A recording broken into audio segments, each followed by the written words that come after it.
Good evening and welcome to Arraymusic.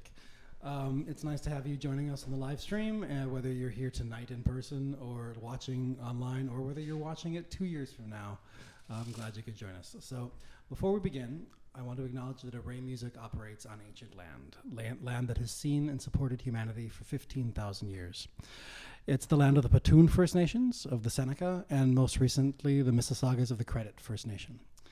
The land is subject to the Dish with One Spoon Wampum Belt Covenant, an agreement between the Anishinaabe Nation and the Haudenosaunee Confederacy to peaceably share and care for the resources in the Great Lakes region.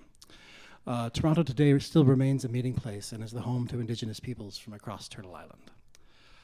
I also want to thank our sponsors, the Ontario Arts Council, the Toronto Arts Council, and the Canada Council for the Arts for their ongoing support of Arraymusic and the arts across Canada.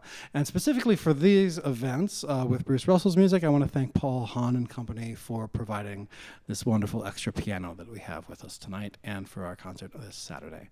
So without further ado, I am excited to introduce Bruce Russell, Steph Chua, and Adam Shurkin. Thank you very much, David. It's a thrill to be here. I'm here sort of as a representative of Piano Lunaire, and Stephanie, you're here as a representative of JunctQín. Yes. And we're meeting tonight to talk about Bruce's keyboard music, specifically for both solo and duo pianos, ahead of an upcoming portrait recital that's going to take place in this space on Saturday, November 16th.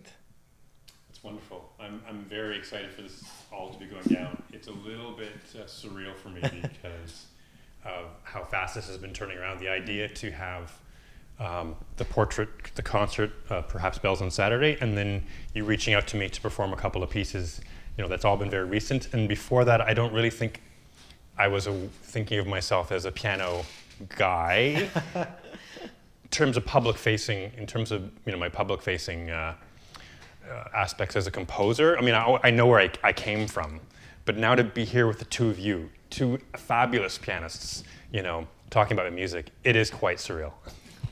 Well, it's an honor to be here. I think I can say that for definitely. both of us. Mm-hmm. Thank you.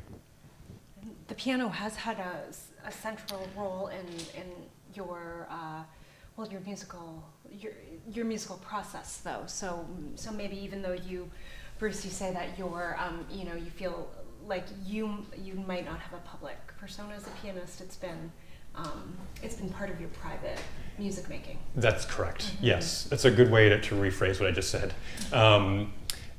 That's what I learned. I taught myself music on the piano, on the family upright, playing along with vinyl records and top 40 radio in the early 1980s, playing every day. In fact, I can tell you a lot more about the story, but one interesting detail was that in terms of the 10,000 hours kind of factor that I used to get talked about, I had left school. I quit school for a semester when I was 15, and it just happened that I had that time. My parents were kind of like, you're going to work if you're not in school, so I was working, but I still had a lot of time during the day. And all of a sudden, I'm at the piano, and I had been playing with it up to that point, but when that moment arrived, I just dove in, and all of a sudden it seemed to be like a daily study, ear training, and applying it to the keyboard, figuring all the rudiments out of theory, not necessarily piano technique, but that a modicum of that arrived, through the process of learning all the songs I had to learn and learning all the melodies that I wanted to learn.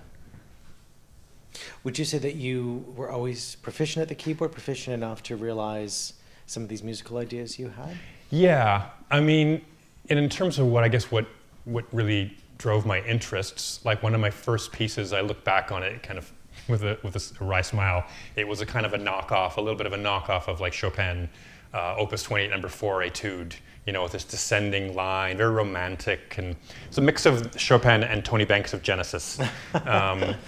The good models. It's great. Yeah, because you're playing these arpeggiated lines, and there is technique there. Mm-hmm. Yeah. I just wasn't focused on it, and I was not really of the mind to get lessons. That my parents had given me drum lessons, which I had rejected very quickly for one reason or another. I did not like reading music and playing, and it didn't make sense to play drums and read music when I was for my 7-year-old mind. But so I think that was something that kept me on the self-taught path. But yeah, to answer your question early on, I think the technique started to get there. And if I was 15 when I started that, by the time I was 18, I was good enough to go to York University. I had passed whatever musicianship level, playing my own compositions and being able to do the basic rudiments, learn to read enough, that kind of thing. Yeah. I was going to say it's interesting to hear the details of this from you, Bruce, because I feel like as a pianist playing your music, there is a physicality to it written by someone who has spent time physically at the instrument. I would say when I think of myself learning piano pieces and thinking of, to a certain extent, the idea of choreography. So it doesn't. It's so interesting that. You spent those 10,000 hours. Yeah, well, that's really good to know. I mean, and that's important, right? The relationship with the performer is key, is paramount for a composer, I believe. And so if I had written stuff that was impossible for others to play or completely uninteresting, then it would be a non-starter. At some point I started to think, by the time I was writing, at least perhaps, by the 2000s, the Perhaps Bells series, I was thinking about other performers, and keeping it within a reasonable range. Like, I have pretty big hands and I can maybe play a tenth or whatever, but I'm not going to be just doing that and expecting that everybody can play that. Or, and by the same token too, like maybe some of the things I do that are about, hand-brain coordination, rhythmic coordination, for me was very easy. It might not have had a lot of, just sort of like fantastic roulades, but there might be some rhythmic stuff that's still a challenge for a performer. Yeah. In some of our preliminary chats, you had mentioned the idea of orchestrating at the piano. After some of these early piano pieces, and as you moved on in your writing practice, how did your approach to the keyboard then translate to other kinds of genres, chamber music, even types of pieces that didn't have keyboards involved? Well, it was a process of I think of realizing when something was maybe more just strictly for the piano or pianistic and didn't translate that well to being transposed. I mean, I used this term before, timbral portability, that any of the things I'm writing I could just orchestrate. So I had been thinking that way for a while, and I don't know, I don't know exactly where that translates in terms of the older repertoire. Certainly Bach. I mean, I think about Bach, just all of it, was just so portable. Like whether it was, like there were these lines of counterpoint that could be a string quartet or a vocal quartet or, any number of instruments. Because of the range, the register, I do a lot of metal register. I'm not writing music that was necessarily about extremes of dynamics or extremes of register or duration. So, I mean, it's probably just my sensibilities that I was working with tonal harmony or harmony in any sense, and a melodic line. At some point I started thinking when I would write something, I would think about polyphony and maybe it would work for a choir of some kind, a string choir, a wind choir, not to say an orchestra. Yeah. I tended to kind of think with a bit of a chamber brain. So, and I hadn't written much chamber music at all prior to emerging or coming back in 2020. Yeah. And when I did, and I started to get commissions, I was fortunate that, I have what I call soup stock. A lot of old miniatures that I've discarded or aren't being played or whatever, I don't know what's gonna happen, they're all sitting there. And so, and often I just start with that. Like the fear of the blank page when you have a commission, for me, the antidote is to go to an old piece and just look at it and listen to it and see if there's something that's usable. Not to say transcribe the piece into a new piece. That's, more just develop it, like variations, use it as a starter. This is a difficult question, but are you reconsidering your approaches to sound and composition now, 20 years later? Or? Absolutely. Yeah. It's a great question. It's a challenging question, not difficult. But I think about it a lot because, back when, in the late 90s, where I was had reached a point where I had done a lot of music and I felt like I had explored a lot, but I was very frustrated in terms of the idea of having a career. Like I didn't look at myself as a careerist in any way. and so I was probably just rife with imposter syndrome as well. So that when I packed that all away and came back to it, it was kind of problematic. It's like, is this any good? You know, is there any technique here? Does this relate to what people are finding interesting in contemporary music? You know, the answers were usually negative answers. But I've been reassured by audiences and responses that there is stuff of value in it. I mean, it's funny to say it, but that's, you know, an honest perspective. Yes. When you're going from no audiences and being out of the public, you know, to suddenly people like that. It's like, you know, Sally Fields at the 1985 Oscars. You know, you like me, you really like me. Well, there were some not at that level. There were some very favorable reactions to your music on Sunday. You know, from people, frankly, in the Piano Lunaire ecosystem who are used to hearing all sorts of different things. Yeah. So that's an honest response, I think, an emotional one. Yeah, and thank you. And I didn't really fully answer the question. I think so. I realized, okay, so that I did have a voice, and I, you know, got to an interesting point, and I've been able to jump off from there and kind of add to that voice with newer experiences and newer perspectives, newer sonorities. But I think what the next phase will involve is what's happening now is a kind of a cathartic experience of having this older music played, and I didn't just like dust it off and throw it at the performers. I sort of went back and put it in Sibelius and you know, made it more performance ready and tweaked it a little bit where it's like, okay, that goes a little better, you know. Gave like it the once over.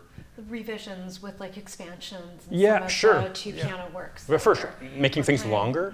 I often wrote in just like shorthand. I often composed on sticky notes. You know, things were just drafts and proofs of concept. So now I feel like, yeah, once this kind of emergence period is coming to an end, that I can start to be freer of that, not to say baggage, but that sense of that stage has reached a full cycle of completion, and I'm more curious what the next music is going to be. Yeah, I understand you have a commission for a string quartet. I do. Coming up. I do. Now that actually fits the definition of what I was just talking about. I began with an older piece from the 2000s for it, and then it's not quite variations, but it's like I took some of the material and stuck it into Sibelius, and then, you know, and I often was by then thinking about four voices and maybe a string quartet. It was after I had written my first string quartet, so that and everything kind of had like a little bit of a, you know, string quartet kind of subfolder. And with that piece, there's also another angle on this question is the subject matter. So I'm just writing music just for music's sake before, you know, pardon me for saying that. Some people just think, what's the point of writing music? Just music, and it doesn't have a lyrical or a subject matter kind of aspect to it. Like, it's abstract music. I think those of us in new music, you know, appreciate that. But I realize that there's audiences that can connect with the storytelling part of it, and I do like telling stories, and so this string quartet's going to be autobiographical. Yeah. It's going to be concerning my early childhood and my I was an adoptee, so there's something in there about adoption and something in where I was born, where I was adopted to, and the two different mothers I had. I checked in with a phone call before arriving at this decision about, do you want your name to be on a string quartet? So that's another new phase. It's like, what can you explore in terms of subject matter, and how does that drive the process of inspiration of writing new music? Yeah, great. Well, it sounds like it's an exciting page to turn in a way after the successes with these keyboard pieces. Definitely, yeah. And indeed a new one that junctQín will be premiering on Saturday, right? Yes.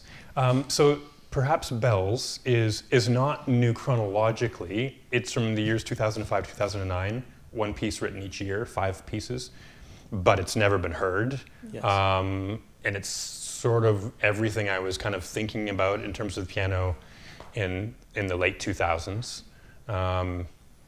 And I mean, there's a lot of miniatures in the 2010s, but nothing as big as this piece. And this is a piece I really wanted to at some point have done. And in the minute that I was back in Array territory in 2020, I was like, I want this to be, to me, it's new. It's a new piece. Yeah. And again, I looked at this old score. I think the scores were from the Sibelius software I had in the 2000s. And so, I had opened it up and it's like, oh, it needs to be cleaned up. And you clean it up and you might tweak the odd thing there. Not revisions, but just, it's past the white glove test for 2024. Right. Well, and also I think when JunctQín, when we had the chance to work with you on it a couple weeks ago, Joe, Elaine, and I are tag teaming the 5 movements, and you thought that was also a really interesting progression to hear 3 different pianists play to play your solo writing, because we have, we bring our own kind of flavor. Absolutely. I think it's the greatest idea, actually. I mean, first of all, I'm going to give credit to David Chotzko for, I floated your name, to play some of the music on piano. So I just loved what you did when you were performing in Ex Harmonia in the prior season.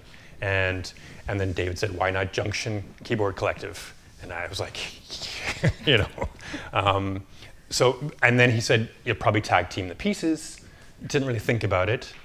And then we went to the rehearsal and I heard what it sounded like.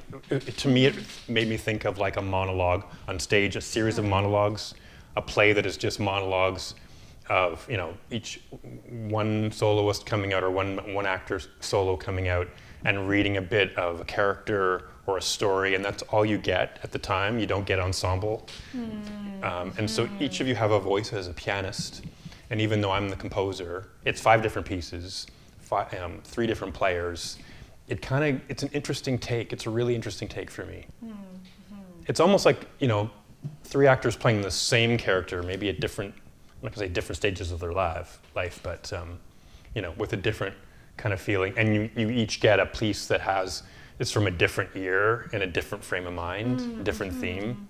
Yeah, kind of the same, right. Yeah, that's interesting. Yeah, Joe gets a piece called Lost Years. It's like, have fun with that. You get a piece called Love and the Troubles. Yeah.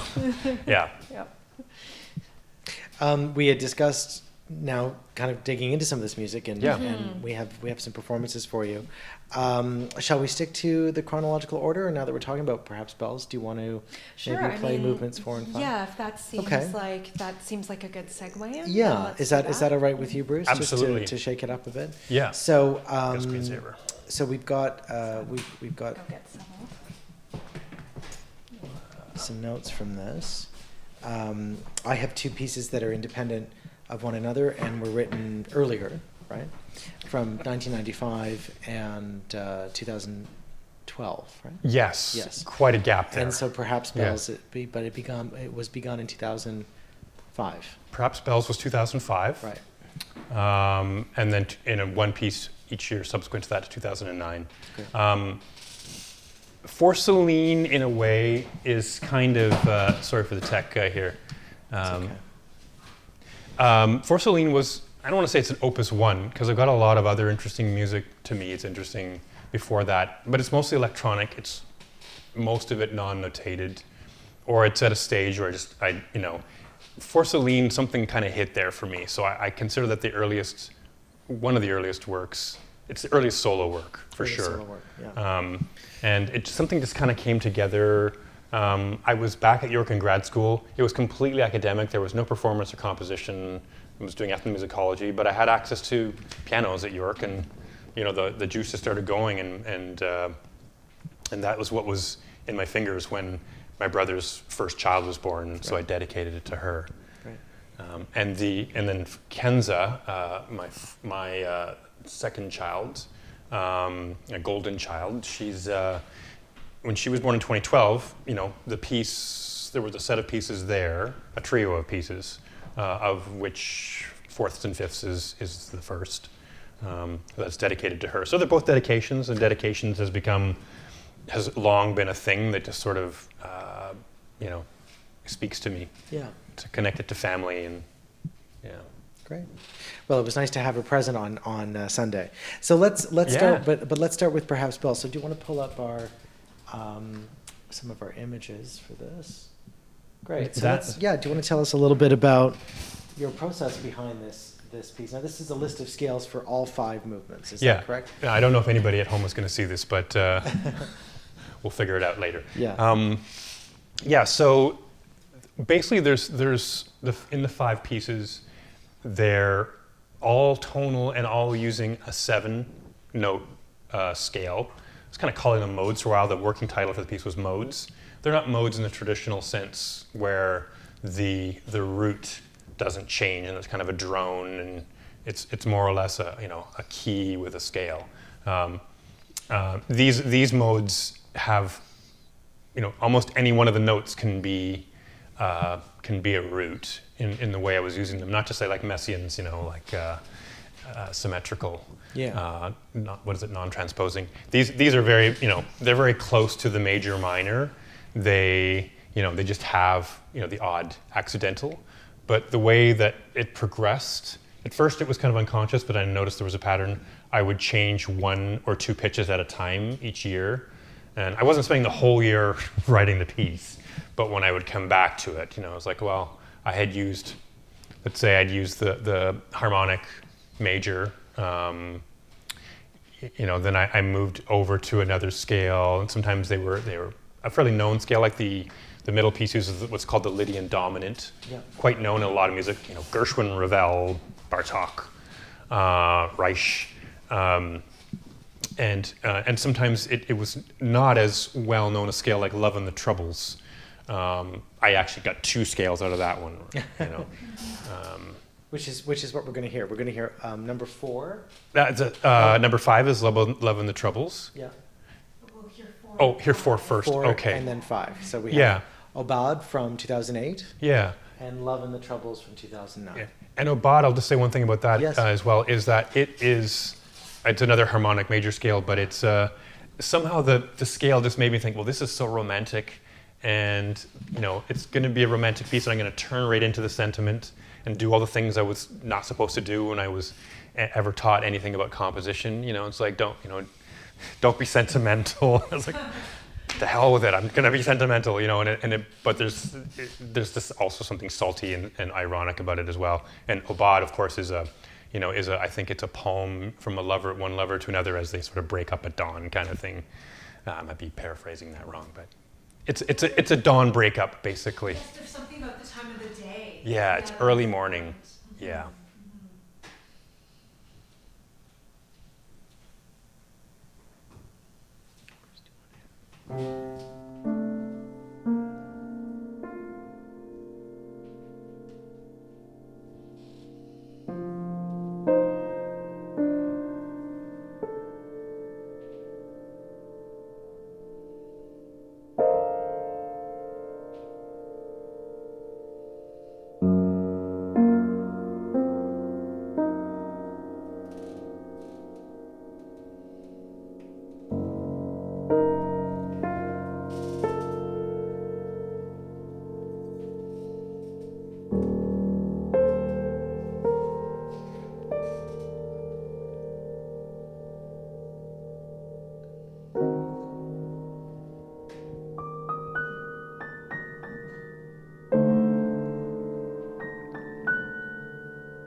Wonderful.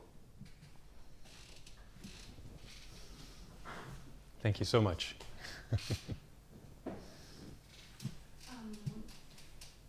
Yeah, should I play the next one, or maybe? Yeah, I mean, Do you want to say anything about or we could talk about it also? why don't you just play the next one? I mean, for Okay. the flow, to stay in the flow of it. It sounds lovely. I have thoughts, but you know, because this is not a rehearsal, but this is the conversation that happens prior to the concert. You know, and hearing you interpret it, you know, each time is magical for me. So It's I'm just going to keep a lid on it. You're hearing me play it for the second time, yeah. Yeah. Versus, a couple Yeah, months ago. yeah. And hearing this piano for the first time too, it's great. And thank you to Paul Hahn once again. So the next piece is called Love and the Troubles, and written in 2009. Again, it has a personal, political kind of allusion, not to put too fine a point on it, but that's all I'll say there.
Wonderful. Thank you so much, Steph.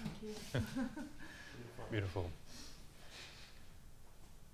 So, yeah, it's really interesting to hear those two pieces together.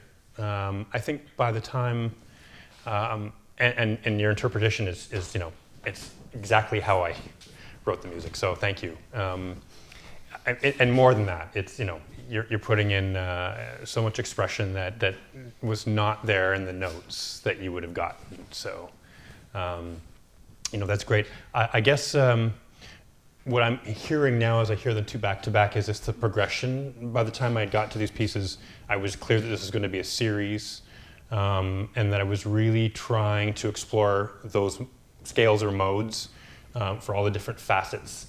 So you're hearing a lot of different notes, and by the fifth one, you're hearing a lot of different complex harmonies, but it's all just 7 pitch classes. It's like a major scale or a minor scale, except with some alterations that allow me to put some very not chromatic, but polychromal, I don't know, I'm trying to find an art word there, colors, bitonal, a suggestion of bitonality or ambiguous tonality, and a lot of canons, and I think that can be very challenging probably to play where you've got these canons, it's just voice leading canons where, and my dirty secret is like, this is kind of serialism. It's like, yeah, he uses jars of sauce in his stew or something. It's going back to Schoenberg and crew, but it's not 12 tone, it's only 7 pitches, so it's always tonal. There are lots of octaves and repetitions. It's not really serial music, but all those verticalities, all those chords are constructed using a row, and some like augmentation and diminution. Absolutely, there's the mensuration canon or prolation canon.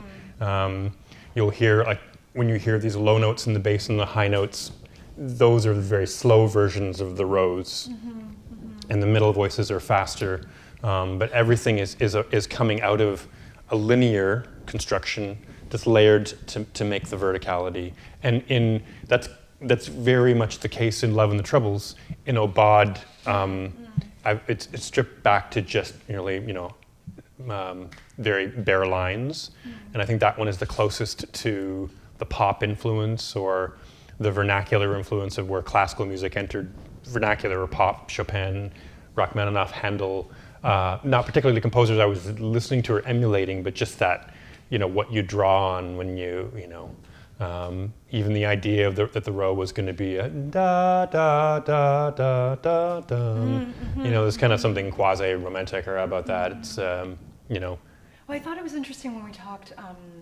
One of our initial talks was that I felt like, and having spoken to you more about it, is how rigorous the choice is for each note.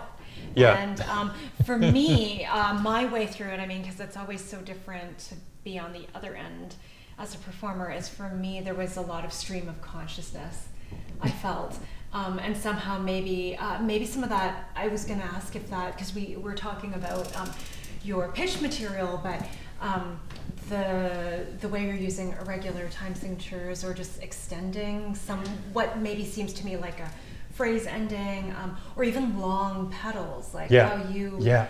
So maybe that stream of consciousness I got was from those aspects more than that. Absolutely, absolutely. I think you're right, and I think that might have been a counter, or finding a sense of balance. So there's this very systematic way of spinning out the music horizontally in time, but I'm trying to kind of play with the time. And there is a stream of consciousness. I love that it's a stream of consciousness. For me, it's like, wow, I'm wondering if there's an expression in there when I make it so systematically, but the expression is, that it's one human to another. You're interpreting it and feeling the way time plays. The rhythmic structure is intuited. It's not systematic. There's not a Cagean square root rule going on or anything. It's just, that's going to be held longer. That's not going to be. Generally with these pieces, they're slow and there's long pedals and a lot of sustain. And it's really odd because I wrote these on a digital piano, which have crap sustains, so I'm just hoping that it would translate to an acoustic whenever I got a chance to play it on an acoustic. I think the early pieces were digital, and then 3 and 4 were written on an upright Yamaha, and then 5 was totally written on a Roland digital. You know, I was lucky that it, you know, was something I could work with. Stream of consciousness, yeah, it's, state of mind, an emotional state, not necessarily putting my heart onto the page, but allowing something to be without judgment, you know, making a conscious choice to lean into what others might consider a cliche, but putting enough of myself in there, I think that it's also individualistic. Great. Well, I'm looking forward to hearing the whole set. Shall we go back in time now to the mid-90s? So we have two pieces that I would like to present tonight. One from later than the music we just heard from 2012. Yeah. But the first is a piece called For Celine, and it's from 1995. We also wanted to maybe discuss a little bit about one of your first pieces called Smoke Rings. Yeah. Bruce, do you want to pull Bring that that up up. for us? Yeah. From just a couple years before. It's perhaps your first piece for solo piano. Would that be, or amongst the first? It would be one of the first. It wouldn't be the first thing I called a solo piano piece, Right. but it was one of the first notated in a series. There was a set of 3 pieces. There's a dedication. I'm sorry if those in the audience can't see. There's a dedication at the bottom to my father who had just passed away, and so I wrote a set of 3 pieces, all very different. This one was. I think what's different about it is I felt confident or maybe brazen enough to also make it an homage to Morton Feldman. There was something about Morton Feldman that reminded me of my father and vice versa in a way. And they're both chain smokers. And so that's where the Smoke Rings title comes from. My dad would make smoke rings. And often in a room with him, there was a haze, you know? It's like the bad old days of people smoking everywhere, secondhand smoke around being everywhere. But the visual is still an intriguing one, and I think that it applies to Feldman's music in a way as well. And I say in the notes as an aside in Perhaps Bells that, you know, I had gotten sort of a Feldman-esque period out of me in earlier pieces. This is a good example of it. I'll move to the score, where I'm really just kind of straight taking the idea from Feldman's. It's his middle period after the graphic scores. He went into a period of determinate pitch, but indeterminate time. These are note heads, so all the chords are there, but there's no meter and no indication of exact tempo. It's going to be slow and sustained. And then I put some rhythmic stuff there, so it can kind of be, you know, there's something different going on there. But yeah, very much. Coming from Feldman, and I even, you know, quoted him on that title page. But the harmonies are me exploring what chords I found interesting, and there's kind of just different approaches. It's kind of a bit of a potpourri. I'm happy to play the first line. Please go right ahead. I'd love to. I've never heard this played live.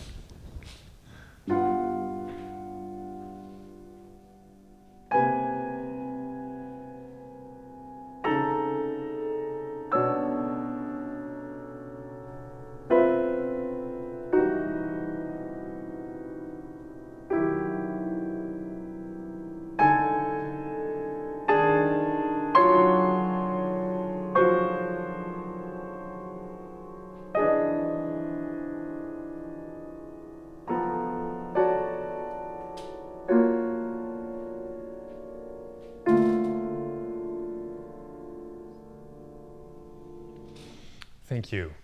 I mean, that's a lot faster than.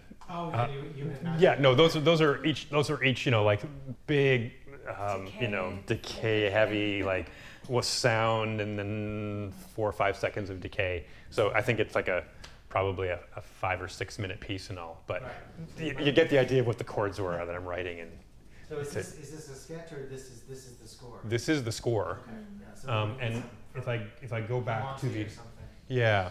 Not necessarily equal dynamics, yeah. I don't actually say. It has a sort of a flavor of Feldman, certainly. Yeah, sure. I mean, his. I had a period of studying Feldman and a thesis which I abandoned on Feldman in the 90s, and it was all about his harmonic or his tonal characteristics. I was trying to argue that he was a tonal composer, just to see how far I could get with that. He certainly did have a lot of music that went pretty far into atonal realm, but a lot of things where he was playing with a secundal. Like his two most often used notes were, our intervals were the minor second and the minor third, which I, did the data analysis on that. And so there's that influence here too, so playing with a secundal. So Bruce, how did you go from a sketch like this and a work like this, thinking in this kind of harmonic language, to what we hear in For Celine 2 years later? Well, basically because I was an eclectic musician by that point. I've never let go of my, I guess, pop roots, and it's not a radical thing to be influenced by pop music. That's for several generations of, I think, of the influence of pop music being allowed back in after the sort of the post-war serialist period. But I think I just kind of lean heavily into it, and so Celine is more in that vein, whereas this is more exploring freely in the broader universe of new music. To answer your question, I think it was just, what was the flavor of, what was the menu that week. Let's have a look at the first manuscript version of For Celine. Yeah. And so this was a kind of a proof of concept. The piece is longer than this. Again, I was like, I'm going to just see what I can fit on one page. As I did with Smoke Rings, I'm going to fit a piece on a page. And, I probably needed 2 pages to get the full piece, but this is what I put on there. It's, what you play has more. And then figuring out also what, I guess I was still learning how to, I was self-taught as a musician. As a composer, I had taken, I took 1 year with James Tenney in a class, but otherwise, and I took a year of orchestration, not small things at all, but otherwise I was kind of mostly figuring out for myself what composing was going to be about. I never had a private teacher. I never did the thing of bringing the score to class and getting played in class. I did that with electronic music. I would make a piece and play the tape. But here, I was trying to figure out how do you notate a piece? And in some ways, I think what kind of kept me in my own world there too was the judgment of teachers in the 90s. The music world at the time was still, the contemporary music world was still very, had an attitude about tonality and vernacular. And so I would just be too humiliated to bring something like this in and then just go like, well, why don't you try to do something edgy and, and disjointed and graphic score or something like that. And all those things are wonderful, but I really wanted to explore this and I needed to figure out how to notate it. So that's kind of what this manuscript is. Yeah, and it's come along. I mean, it's come a long way. It's a different meter, and it's beautiful to see your own hand here. I mean, it's very, very nice autograph. Yeah, thank you. I mean, it's I did, that was the one thing about Tenney I'll say is like, he was back in the day where he, the first thing we did was a sound walk outside, very Cajun or Hildegard Westerkamp. The next day he was like, make sure that you go down to Curry's, an art store in Toronto, and get fountain pen, nibs, and sheet music paper from the Royal Conservatory because you're going to be writing in pen.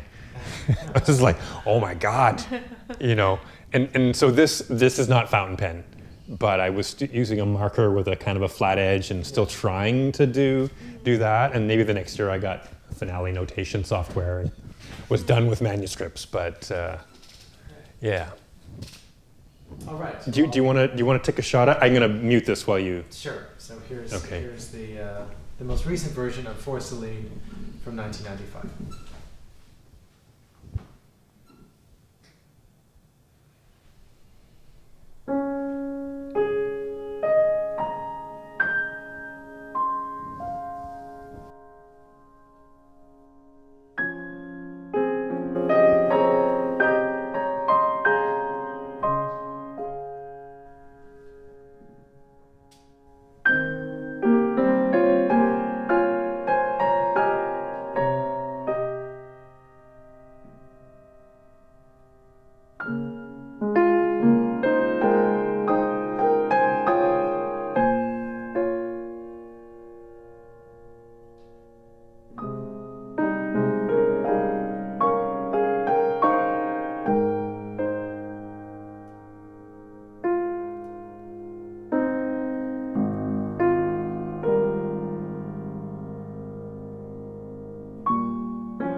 Beautiful. Thank you. So this was written for your niece. Yes, yes. I remember, lying in bed in Sault Ste. Marie, Ontario, visiting the holidays. She was born on New Year's Eve, and getting this call, like, I don't know what, it was like 5 a.m. or something, and phones being picked up around the house, excitement of it, and this was, I was the old family piano where I taught myself piano years and years before. I was on that piano writing this at the time. That's great. That's great. I mean, there's certainly an interesting relationship between the meters. When we see your original manuscript, we have, for example, an opening in 3/2. We have a relationship here between 3/4 meter and 3/2 in the final version. You've, I noticed in the early version, you've got quarter note equals circa 90.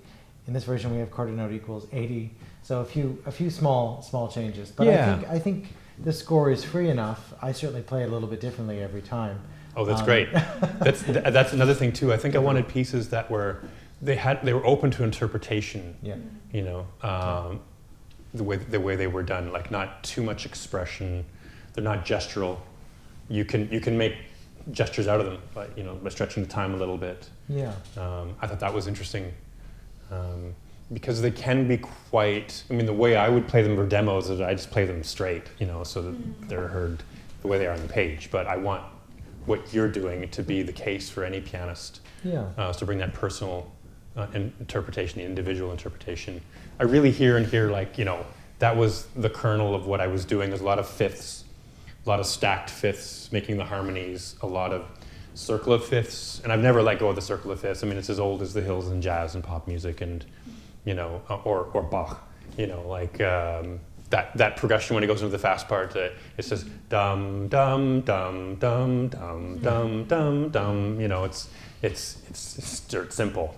So it's really there's something. Another term I would use is infographic. It's like there's a minimum of information, and it can be quite complex when you start interpreting it. Yeah. Which is a very, very fine quality, I think, too, that will serve the performance of your music. It's always great when the composer and performer are in the same room, but if they're not, we have to leave a few hints behind. Speaking of fourths and fifths, I think that's a good segue to the final piece tonight, which is from a suite for the daughter you mentioned, Kenza. This piece, fourths and fifths, dates from, I guess it's the latest piece we're going to hear, representatively speaking, from your catalog from 2012.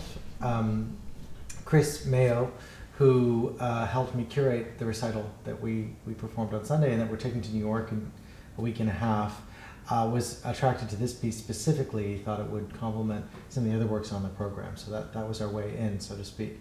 So Bruce, just tell us a little bit about how you came to approach a piece like this, which is in many ways much more monothematic or monotextural, I would say. Yeah. Well, it was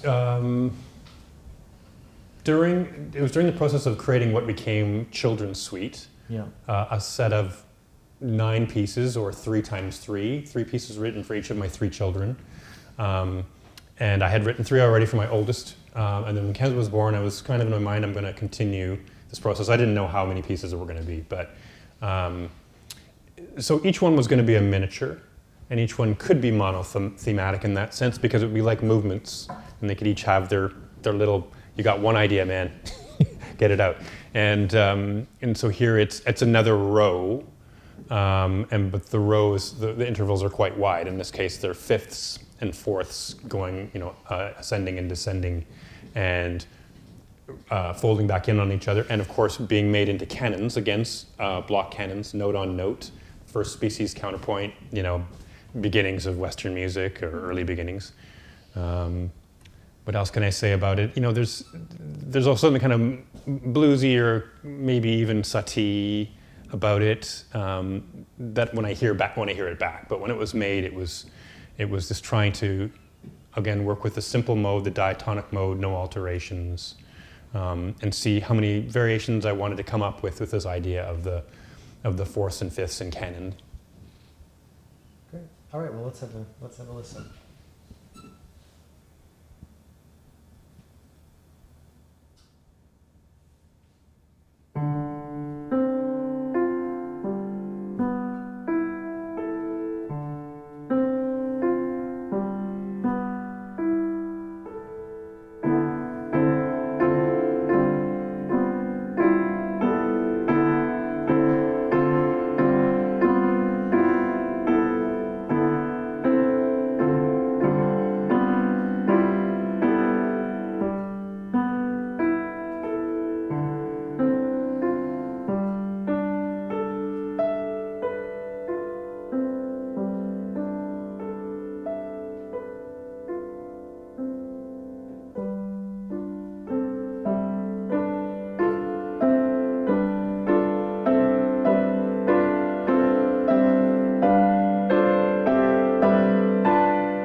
Thank you.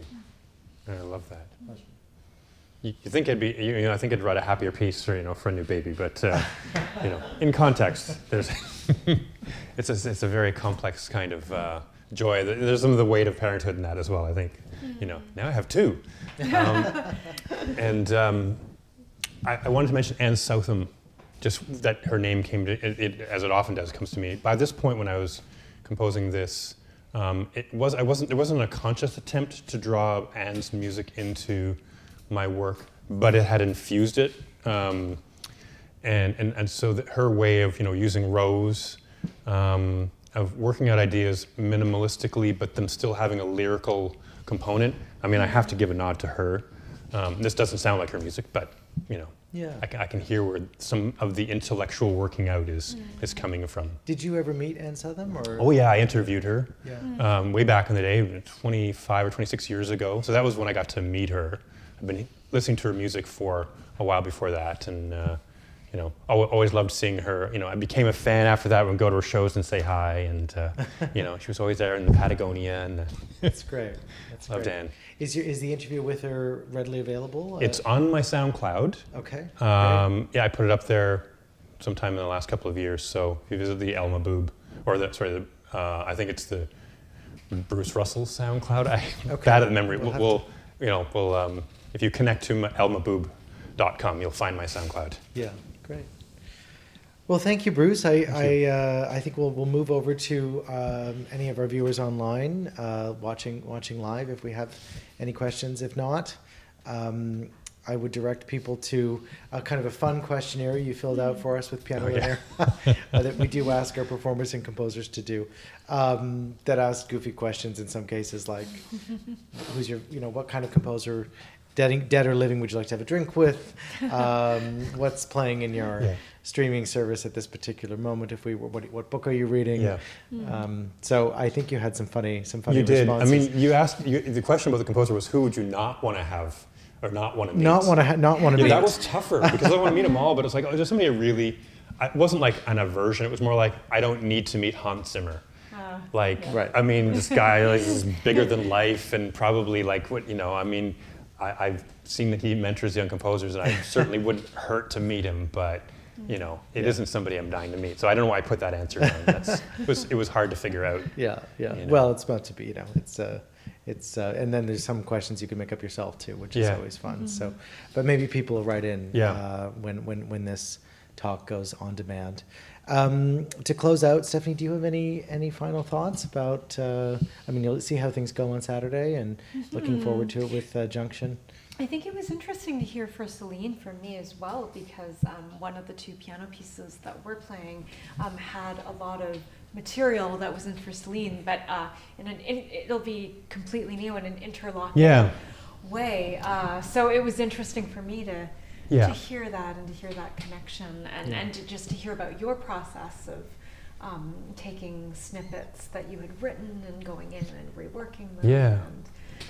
I think, and also thematic ideas like that line is it's a West African bell pattern via Steve Reich, and I can remember the moment I kind of came up with a line that was like I knew where it was coming from. I'd been listening to a lot of Reich in the late 80s, and then I had this line which is like the rising and descending fifths, stacked fifths, and stacked fifths is actually a Bartók thing via Reich.